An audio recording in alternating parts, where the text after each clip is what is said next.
တချင်းနားထောင်ရတာဝါသနာပါပေမဲ့ဖုန်းအကောင်မှာစိတ်ပူနေရလား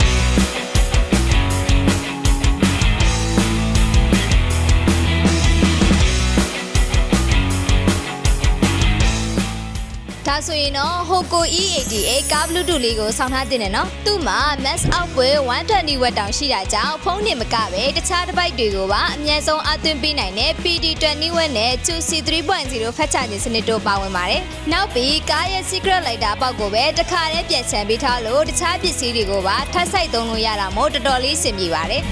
Bluetooth နဲ့ဖုန်းနဲ့ချိတ်ပြီးကားစပီကာကနေတချင်းနားထောင်လို့ရတယ်လို့ USB stick စိုက်ပြီးတော့လည်းတချင်းတွေစိတ်ကြိုက်ဖွင့်လို့ရတဲ့အကြောင်းတော်တော်လေးအဆင်ပြေပါတယ်။ကားလိုင်းတွေမရှိမဖြစ်ဆောင်ထားတဲ့ Hoco E88 ကား Bluetooth လေးကိုမှာယူခြင်းနဲ့ဆိုရင်တော့ Hello Mobile ရဲ့ Facebook page နဲ့ TikTok page တို့ကနေမှာယူနိုင်တယ်လို့ Hello Mobile ရဲ့ဆိုင်ခွဲထဲမှာလည်းလာရောက်ဝယ်ယူအားပေးနိုင်ပါတယ်။အားလုံးကိုကျေးဇူးအများကြီးတင်ပါတယ်ရှင်။